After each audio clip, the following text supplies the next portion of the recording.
Hanggang dito na po yung bali access road na ginagawa nila. Nandito po kami sa dulo ang access road, at doon po sa dinaanan namin, dito kami dumaan punta ng bundok. Bali napansin ko po na pinuputol po nila yung mga puno at nilalagyan nila ng palatandaan yung mga dadaanan nila bago sila gumawa dito. Ito po yung bali dito po yung daan, at dito po kami sa barangay, it's Bunot or Kabagahan. Nasa gitna po kami ng bundok.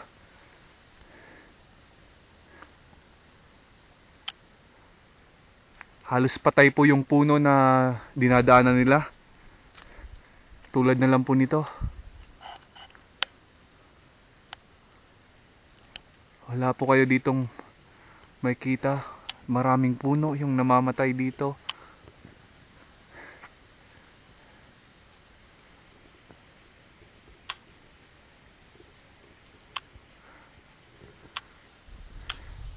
Bale, lalapit po kami doon at pupuntahan po namin yung pinaka access road.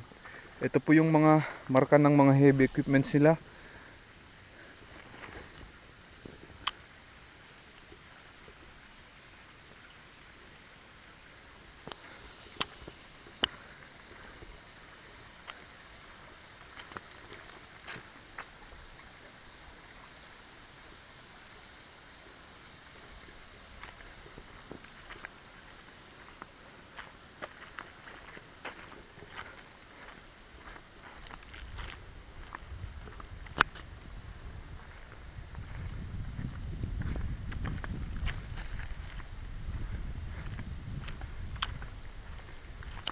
Grabe pong pinsala ang ginawa dito ng access road na to.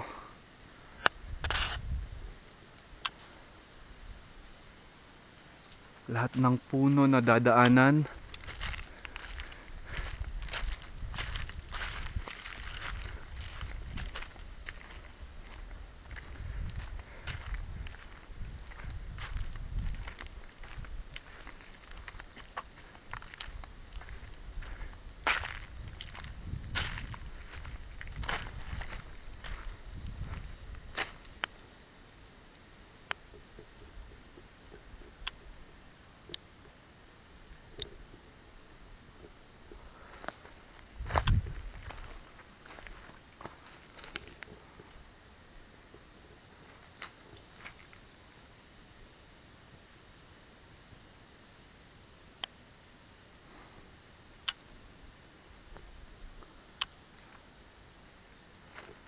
Halos buwal po yung makikita nyo po ditong mga puno, buwal po lahat.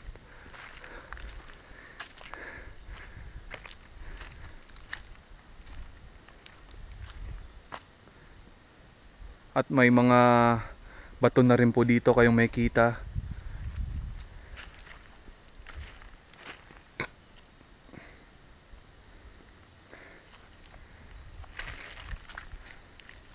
Na kung saan ito yung mga plano nilang i-quarry dito sa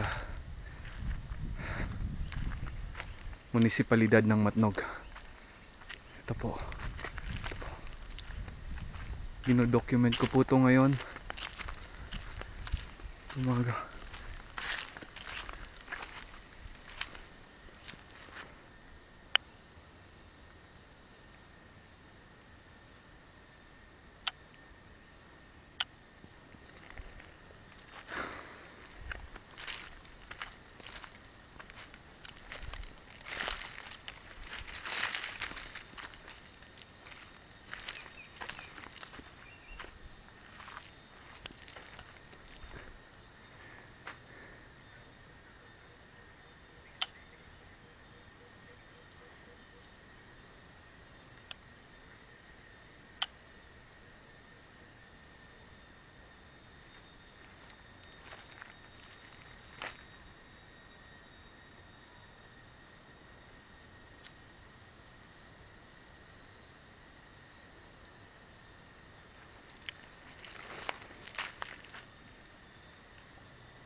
Video lang.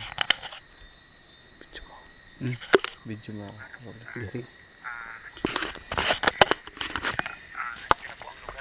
Nandito po kami ngayon sa Matnog. Mm.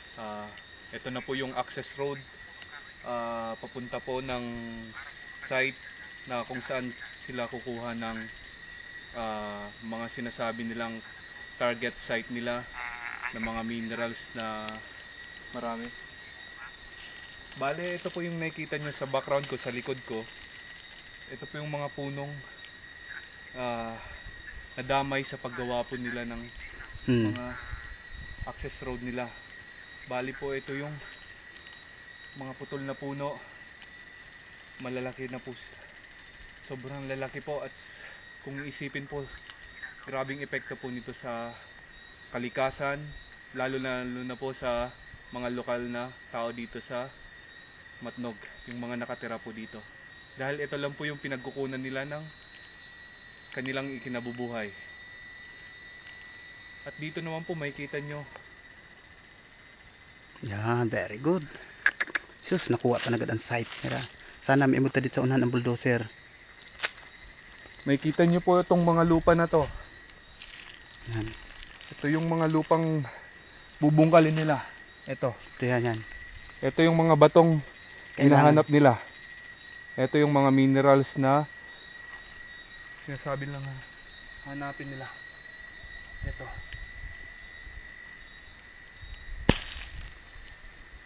Kami po ay pupunta doon sa unahan at sana makita po namin yung mga heavy equipments na gumawa po dito sa access road na to. Salamat po. Okay.